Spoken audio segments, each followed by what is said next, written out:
Una vez que he dado las gracias, os voy a hablar de por qué nace este libro. Este libro nace fundamentalmente de una pregunta.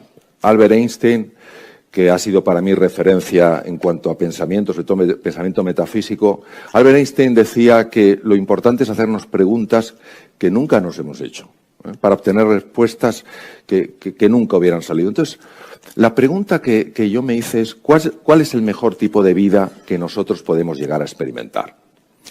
Todos tenemos un cierto nivel de salud, de bienestar, el que sea, de felicidad. Explicaré lo que yo entiendo por felicidad.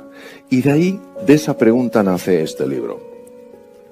Este libro que lo que busca es precisamente ayudar a esto, ayudar a que experimentemos en nuestra vida algo muy especial, que es un upgrading. Os voy a explicar lo que para mí es el upgrading. Yo he viajado mucho y la mayor parte de las veces, o sea, durante una época de mi vida, yo siempre viajaba en economy. Y recuerdo la sensación que era cuando el señor de delante se echaba hacia detrás y te comías la bandeja. Y entonces estabas ya con las rodillas a tope, ¿sabes? Y encima con la bandeja y decías, por favor, ¿puede usted echarse un poco hacia adelante? No, es que, digo, sí, pero es que no puedo, o sea, no me llega. Y entonces esta negociación, y luego si llegaba un señor de mayor envergadura, es que ya había un problema incluso de respirar. Había una dificultad, como diciendo, bueno, hasta aquí llega mi trozo y el suyo empieza ahí, no invada mi dominio, ¿sabes? Entonces, ¿entendéis? Entonces, era una cosa compleja. Entonces, la primera vez que me hicieron un upgrading, y me dijeron, le queremos hacer, porque había viajado mucho, ¿le gustaría a usted ir a business? Y yo me diciendo, ¿y eso qué es? Digo, pues sí. Y cuando yo vi aquello que llegaba, decía, si al señor le pasa algo, no, estoy probando. Y claro, y una cosa, y ya podía ver una persona de gran envergadura a tu derecha, que era que no te molestaba, y luego sacabas la mesa y ponía el mental, y dije, esto es otra cosa. Esto es otra cosa. Pues lo que yo quisiera proponeros en este libro es un upgrading en las siguientes dimensiones. Salud. Salud física y salud mental. Prosperidad económica. Bienestar como sensación de estar a gusto con tu vida. Y felicidad como sensación de estar a gusto con la vida. Y por eso es por lo que he dividido el libro en una serie de secciones, en una serie de dimensiones para explorar esto. Vamos a ver. Os voy a pedir a los que no os importe levantaros, que os pongáis de pie. Muy bien. Elegir un dedo, índice, mano derecha o mano izquierda, y señalar dónde pensáis que está la estrella polar. Bien. Dar una vuelta, mirar. Cada uno ve la estrella polar en un sitio. Ve a mi buena amiga Marisa diciendo, así no me equivoco, en algún sitio estará. Bien, nos podemos sentar. Queridos, la estrella polar está donde está. ¿A que sí? Independientemente de donde nosotros pensemos que está. ¿Cuántas veces nos peleamos para intentar imponer a los demás dónde está la estrella polar? ¿Qué significa? Temas de salud, temas de bienestar, temas de felicidad. ¿Qué confusión hay en el mundo? Cuando tú tengas esto serás feliz y luego resulta que llegan donde se supone que estaba la estrella feliz y no son felices. Pues basado en esto he querido construir un libro que sea ambicioso, que no avaricioso. ¿Qué quiero decir? Que sea muy claro en sus propuestas, pero que para nada diga que son las únicas que existen. ¿Vale? Es decir, esto es un camino como puede haber otros. Por tanto, el libro lo único que hace es señalar con un dedo hacia donde podría estar la estrella polar, donde podrías tener esa vivencia profunda de un nivel distinto de salud, de bienestar, de prosperidad y de felicidad. El dedo no pretende ser para nada la experiencia de estar con la estrella. Lo que te marca es un sendero. Te marca una dirección, porque si no, ¿qué nos pasa? Que cada uno pensamos que la estrella polar está en un sitio diferente y viene alguien que habla muy alto y como mucha firmeza dice, no, la estrella polar está ahí. ¿Y usted en qué se basa? No, lo soñé anoche. ¿Entendéis? Entonces necesitamos una serie de referencias que tengan sentido, no que sean las únicas, pero que tengan sentido en nuestra vida para ese upgrading. Por tanto, el mapa ha de mostrarnos cómo navegar en un terreno incierto con la ambición, el anhelo, no la avaricia, la ambición, el anhelo, no solo de generar salud, bienestar, prosperidad y felicidad para nosotros, sino para los demás. Aquí el tributo al ego es muy peligroso, es tan hábil, es tan sutil, es tan ingenioso en sus disfraces. Entonces nosotros, cuando pensemos en bienestar, en felicidad, en salud, en prosperidad, es importantísimo que pensemos no solo en nosotros, sino también en los otros. Que abramos esa mente y sobre todo que abramos ese corazón. Y para poderse fajar, para poderse entrenar en este camino, necesitamos entender que es como si fuéramos por una cordillera.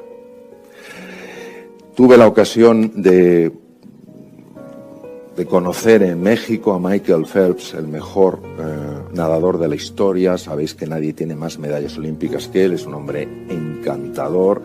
Bueno, es como un armario ropero, o sea, yo me puse al lado de él, estuve hablando con él, y la verdad es que Yoda era un gigante al lado de cómo yo me veía, un hombre que tiene como un 50 y pico de zapato y tal. Y él hablaba de lo duro a veces que es conseguir las cosas. Entonces, hoy en día que parece que la cultura del esfuerzo no sirve, aquí tenemos a mi querido amigo Richard Vaughan, el día pasado estaba hablando con él, le decía, claro, dice, parece mentira que hoy en día, digamos, aprenda usted inglés como un nativo y mientras duerme.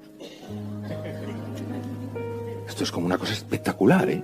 Pero es que mordemos el cebo, porque queremos seguir creyendo que este camino es un camino fácil y es un camino para héroes y para heroínas. Lo que pasa es que yo delante de mis ojos solo estoy viendo héroes y heroínas. Y por tanto es un camino para todos los que estáis aquí.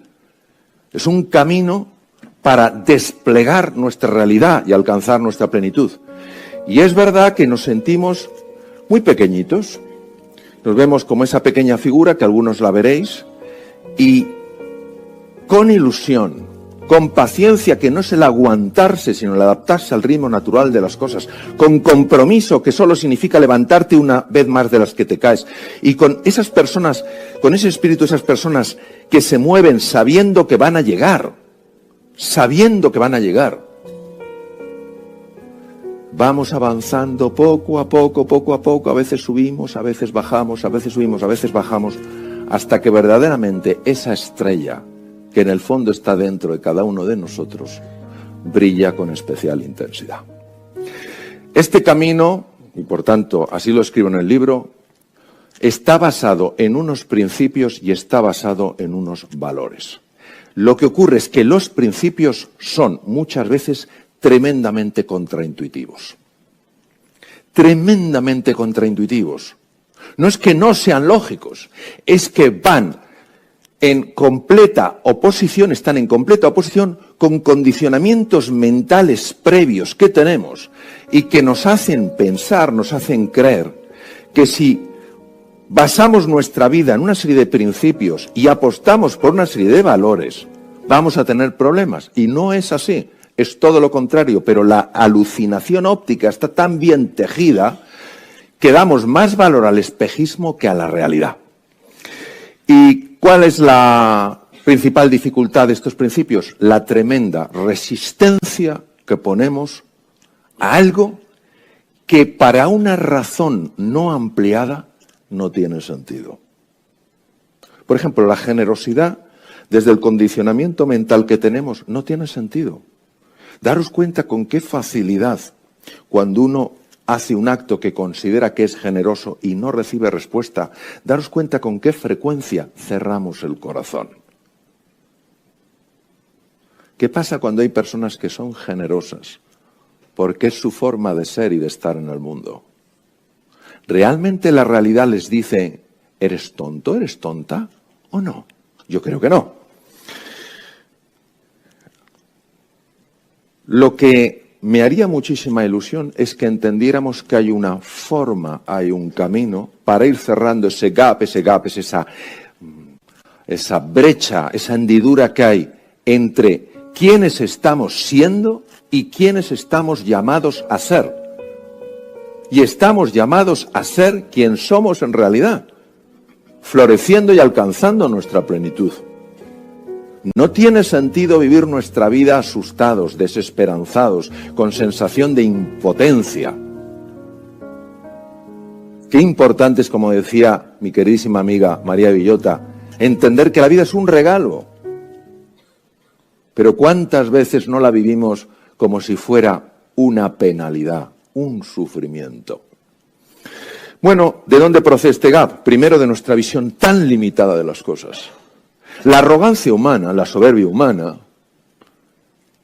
se basa en creer que lo que veo yo es lo que es. Y por tanto me cierro a cualquier otra cosa. Estamos tan convencidos de que lo que nuestros sentidos marcan es la única realidad, que el resto nos molesta. Lo que se sale de ellos nos molesta. Lo suprasensorial, lo trascendental. Eso nos parece una cosa extraña, nos parece poco creíble. En segundo lugar, nuestra obsesión por tener siempre la razón. Siempre la razón. Yo tengo la razón. ¿Por qué? Porque tengo más años, porque tengo más conocimientos, porque tengo más experiencia. O sea, nuestra obsesión por tener siempre la razón. Y no nos damos cuenta que esto no es que sea bueno o malo, es un condicionamiento mental y daña mucho las relaciones humanas. En tercer lugar, la desconexión de nuestro cuerpo. Es impresionante el nivel de desconexión que tenemos con el cuerpo. Esto es muy difícil de explicar con palabras. Yo he tenido experiencias profundas de reconexión con el cuerpo. Y es que tenemos la sensación de que el cuerpo es una máquina. Eso sí, compleja, pero es una máquina. El cuerpo tiene una inteligencia tan enorme. Yo me acuerdo una vez, fijaros, iba a operar, yo he hecho mucha cirugía endocrina, que es cirugía de tiroides, etc. Y yo iba a operar un bocio, un tiroides, a glandotiroides muy grande, pero es que este era el tiroides más grande que yo había operado nunca. Era tan grande que se metía por el cuello y se apoyaba sobre el corazón, sobre las tres chimeneas, los tres grandes vasos que salen del callao de la aorta. O sea, era una cosa tremenda. Y yo había hecho mucha cirugía de tiroides, pero aún así dije, madre mía, esto, de tal manera que teníamos preparado incluso para hacer una esternotomía, en fin, para si teníamos que liberar desde la parte torácica. Pero yo me acuerdo que aquella noche, siempre, lógicamente, me preparaba las intervenciones, por bien que me conocía anatomía, me la volvía a estudiar, pero aquella noche, recuerdo, previo a la intervención del día siguiente, yo estuve visualizando la intervención del tiroides. Las estuve viendo, las estuve imaginando, las estuve tal cual. Llegó el día de la intervención y recuerdo perfectamente la sensación tan sorprendente de ver como que las manos se movían solas, como que yo no las dirigía desde la cabeza. O sea, era una cosa, era una fluidez, era una precisión en el movimiento que dije yo, lo miraba con sorpresa y gratitud. Entre unas cosas y otras, no hubo que abrir el externo, salió perfectamente, la operación fue muy bien. Es decir, hay muchas fuerzas dentro de nosotros a las cuales no les damos ni una oportunidad de que afloren. Ni una oportunidad. Queremos meter cabeza en todo, queremos meter razón en todo, queremos meter conocimiento en todo y no nos fiamos de una sabiduría natural que hay en el ser humano. El siguiente es la falta de control sobre nuestra mente. Esto es difícil de creer. O sea, la falta de control que tenemos sobre nuestra mente es tan abrumadora que, para que os hagáis una idea, la investigación muestra que el 46% del tiempo estamos constantemente distraídos. ¿Os imagináis conduciendo 46% del tiempo distraídos? ¿Os imagináis una conversación con tu pareja, con un hijo, con un cliente, el 47% distraído? ¿Os imagináis un cirujano el 47% del tiempo distraído? Nos hemos acostumbrado a estar distraídos. Hoy la distracción es el gran desafío de este mundo, por eso aparece tanto síndrome de déficit de atención, rasgos de déficit de atención, etc. Entonces, aprender a focalizar la mente, aprender a conseguir que la mente se calme para que podamos ver la realidad más allá de la apariencia es fundamental. Y luego tenemos otro elemento que es el alejamiento de nuestra propia esencia. Mirad, yo esto lo digo y lo digo con tremendo orgullo. En algún programa de radio ha habido alguna persona que se ha enfadado. Yo creo profundamente que una de las razones por las que a veces experimentamos tanto sufrimiento es porque nos estamos alejando de la espiritualidad. Entendiendo por espiritualidad la capacidad de encontrarnos de verdad con nosotros mismos, con el otro, con la naturaleza y con los que crean, en mi caso es así, con Dios. Es decir, hemos perdido esta referencia y la ciencia no va en contra de ella.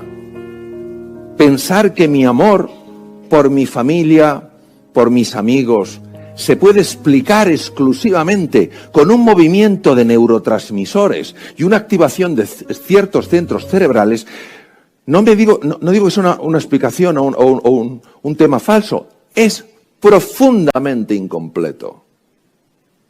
Claro que hay movimiento de neurotransmisores.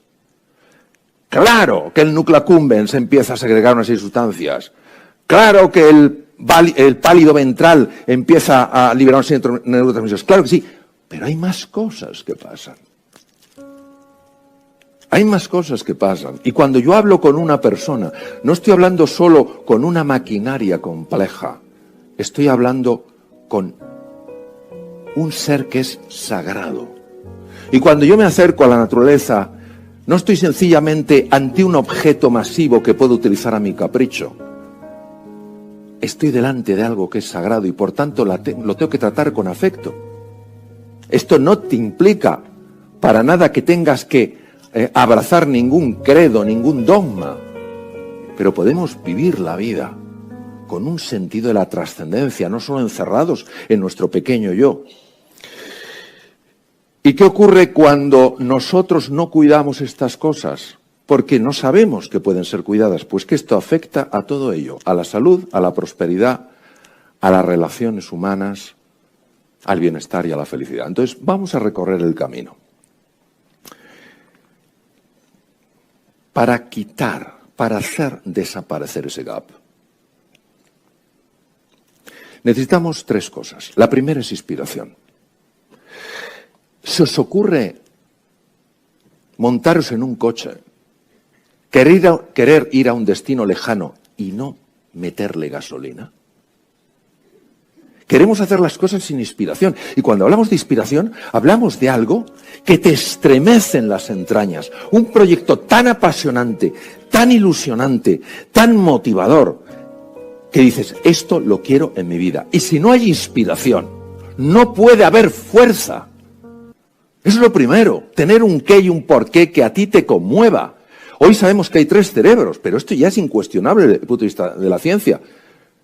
El cerebro intracraneal, todos le conocemos, el corazón y el tubo digestivo. El tubo digestivo es un cerebro y funciona como un cerebro, realmente funciona como un cerebro. Muchas de nuestras intuiciones más profundas vienen de ahí. Muchas enfermedades degenerativas del sistema nervioso central se podrían prevenir o por lo menos aminorar en su impacto, cuidando mejor el tubo digestivo. Entonces, lo primero es la inspiración. Por eso hay que leer cosas que nos inspiren. Hay que acercarse a personas que nos inspiren, no a personas que nos chupan la energía. Que han hecho de ello un deporte. Entrénate con un balón de reglamento. Te dejo un sofá. Pero no me utilices a mí para drenarme de energía.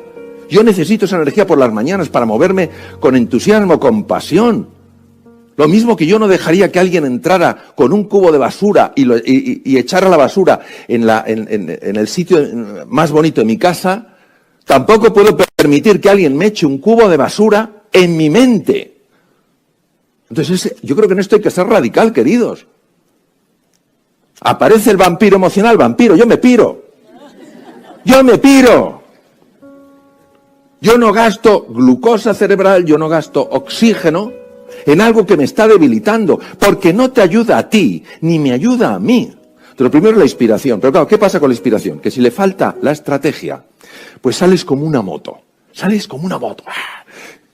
¿Y qué haces? No sé, pero voy como una moto. Necesitamos encauzar eso con una estrategia que funcione.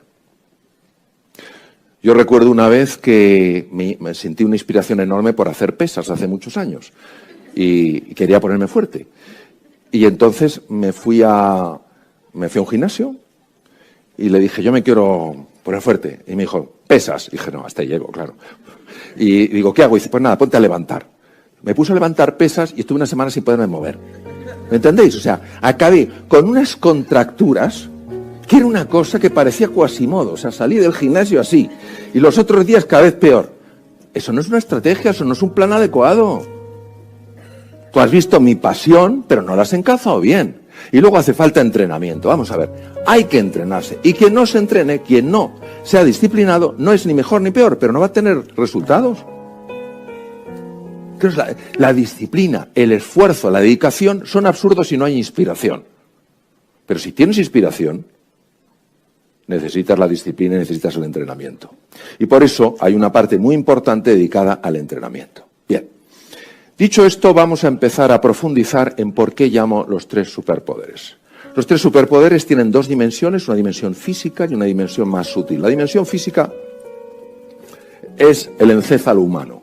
Nosotros hoy sabemos, se sabe desde hace mucho tiempo, no penséis que es un descubrimiento reciente y tal, sabemos perfectamente que hay una parte del encéfalo que se llama sistema límbico, le llaman a veces cerebro emocional, límbico viene del limbo anillo. Sabemos que en esos núcleos, en esos haces nerviosos, tiene lugar todo el movimiento afectivo de un ser humano.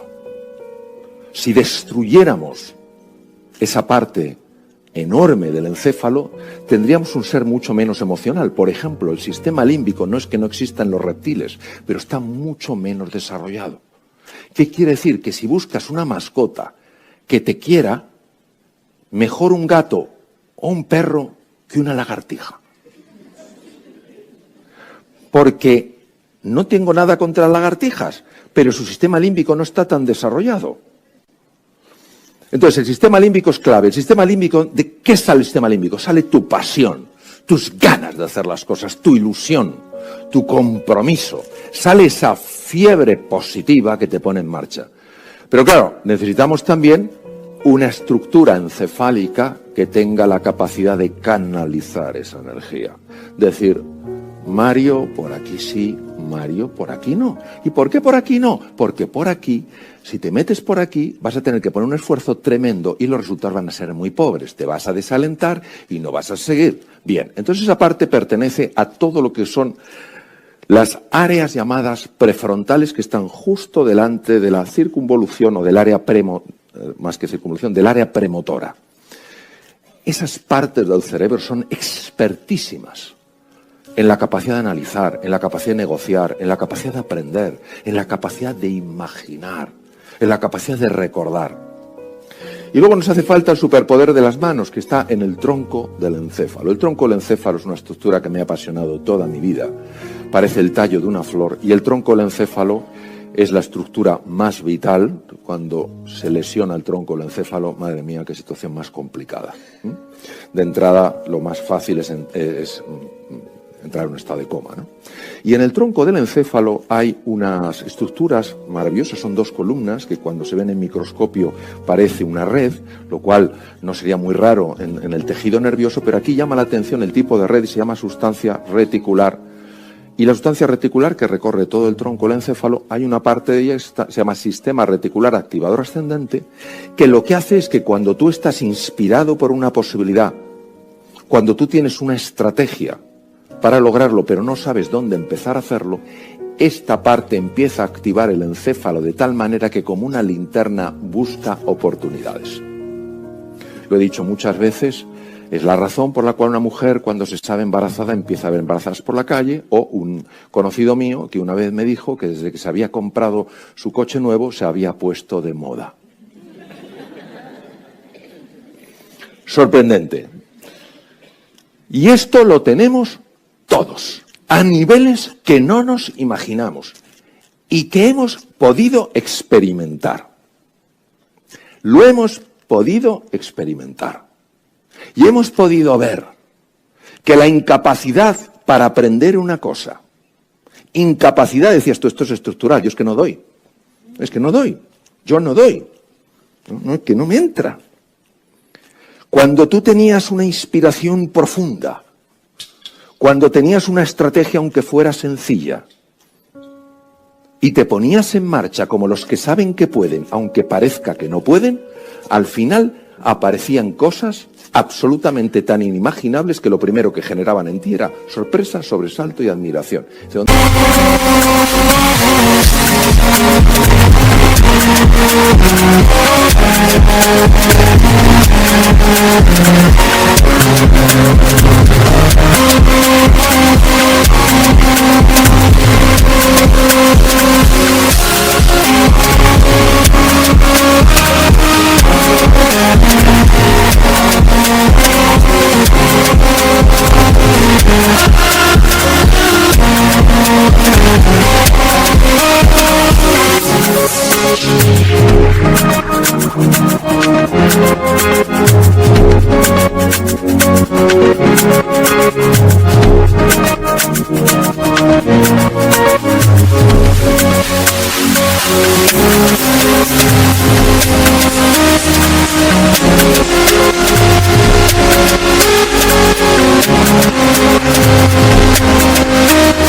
Estaba esto que yo no lo conocía. La inspiración a nivel sutil de esa parte nuestra, el sistema límbico, obviamente estoy hablando a un nivel muy físico, a un nivel mucho más profundo. La estrategia de toda la parte de esa cognición de esas áreas prefrontales y la acción en esas manos de la capacidad de ver dónde puedes actuar. Hay que poner a trabajar el cerebro de una forma nueva. Hay muchas personas que me han preguntado, y esto es normal, y se lo preguntan a muchas otras personas, dicen, vamos, Mario, ¿es verdad que utilizamos el 1% del cerebro? Vamos a ver, ¿cómo vamos a saber si utilizamos el 1% del cerebro si no sabemos lo que es el 100%? Lo que sí sabemos, ¿quiénes sois aquí amantes del fútbol? Muy amantes del fútbol. Bien, pensar en vuestro equipo. Cuando vuestro equipo juega un partido de fútbol, ¿verdad que juegan todos los jugadores? ¿Verdad que esos jugadores pueden jugar muy bien o muy mal? El encéfalo humano siempre se activa en todas sus partes, en todo lo que hacemos, dada la complejidad. Pero puede jugar de una forma o puede jugar de otra. Si se activan los núcleos amigdalinos, cuando no se tienen que activar, el jugador delantero, que es el área prefrontal, no sabe ni dónde está la bola. Cuando una persona se levanta y está pensando en todo lo malo que le va a ocurrir y todas las bofetadas que le van a caer, le caen de todas partes. Porque su sistema reticular activador ascendente busca ocasiones donde lo más probable es que te caiga una bofetada. Entonces nosotros lo que necesitamos es aprender a hacer que esa maravilla, esos 100.000 millones de neuronas, 100.000 billones de conexiones, donde cada neurona se conecta con 10.000, o en el caso de las neuronas de Purkinje del cerebelo, hasta con 250.000 diferentes, jueguen como un equipo. Y así puedes conseguir que el que parece un estudiante torpe sea un estudiante extraordinario. Y el que parezca una persona sin recursos sea una persona que sorprenda por sus tremendos recursos. Y no estamos hablando porque queramos pensar esto, es que sabemos que esto es así. Pongo el ejemplo, esto lo he sacado del libro, pongo el ejemplo de una presa. O sea, ¿qué movimiento de aspas va a haber si no cae el agua? Pero si cae el agua y no hay aspas que se muevan, ¿cómo se va a generar la corriente eléctrica? Pues lo que tenemos que hacer es eso, activar esas potencias.